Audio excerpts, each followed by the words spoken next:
Hey guys, this is Dustin, Chewbacca, coming at you again with another Team 1000X video where we talk about the wild world of internet money. So this is today's morning news, so we're going to go over the top stories in the crypto space to talk about what you may have missed as you were sleeping and what may have happened in the last few minutes. Things change quick. So we can see this morning we have quite a little surprise. We've got $300 or so uptick in the price of Bitcoin. This is actually a little bit less than it was earlier. It broke 6,400, the all-time record for Bitcoin. So that's pretty cool. Let's just take a look at some of the other alts that are kind of in play today. It's a mix between green and red. Yeah, so what I think is happening here is this is going to be your first major run-up to SegWit 2x coming in 2 weeks.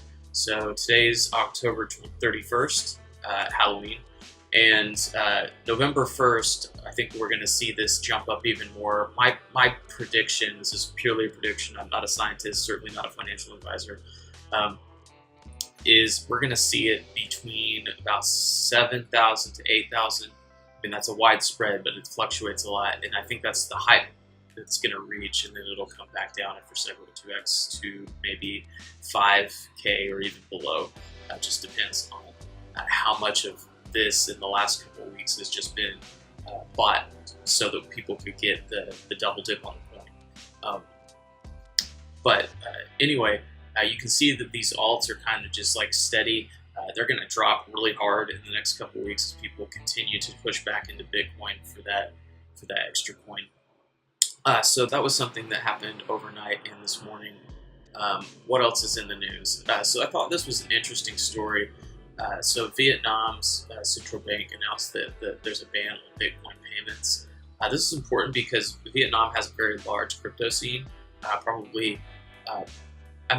There's less people, but there are more people that are aware of Bitcoin and using it. It's a very poor country, and so there's a lot of opportunity to be gained off of systems like this. So it's being used by a lot of Asia, specifically Southern Asia. So here they're saying, now there's not a ban on Bitcoin per se, but they're basically banning the ability to pay using anything other than established currencies. So, this won't really affect a lot there. First of all, people are going to find ways to circumvent it. But I think that long term, just because government is slow and the blockchain and things coming from it are not, they're just going to say, hey, we won't use Bitcoin, we'll use some other coin that could be Ethereum, it could be Bitconnect, it could be something else, some other payment system. So when governments come and they put laws like this in place, they're trying to put a wall between innovation in the future and their current monopoly on things. It's just not a sustainable model. So they're just putting a band-aid over something that slows it down a little bit, but there'll be ways around it. So I just thought this was interesting. Whenever I see stuff like this, it's a tell sign that, in my opinion, this is a revolutionary change that is happening, and that government is very slow moving and doesn't want to change. And so when you force their hand, it's kind of just like this slow moving beast. And so when it starts to move, you're kind of like, oh, it's decided that something is worth making it move. So therefore it's important. What is this? What could it be?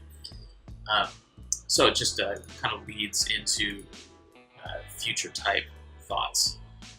So this next one, the last story that I saw this morning, is 21.com. So it's an older, not older, none of this is old, but it's been around for the major boom of the Bitcoin era. And it was a site that you were able to create an account that if you were either a higher level person, you could say, hey, I'm willing to trade my time for X amount of Bitcoin if someone were to ask me questions. Or if you're not a high-level person and you wanted to talk with these people, you could pay the site Bitcoin and be able to have conversations with people that you would normally have access to. So they just rebranded themselves Earn.com.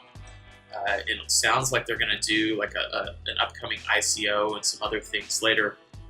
But it's specific. So 21.com is very heavy Bitcoin. This looks like it's going to be, just cryptocurrency centric in general, and they're expanding themselves. It's most likely due to the fact that they want to have an ICO and like catch the wave that's happening with all that stuff. So shifting away from 21.com, I guess, in their mind allows them to operate as a new business and do this new type of an investment strategy.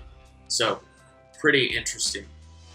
Well, that's it for the news today. So I will drop these links in the description box below, along with other links that help this channel. If you're interested in getting involved in cryptocurrency or Bitcoin, there's no better time than today. How do you get started? You just start. So if this is something that you've been interested in, there are links below that will help you do that, and they also help the channel. Like, comment, subscribe to this video, share it with your friends, and I'll see you guys later on. Thanks, guys. Bye-bye.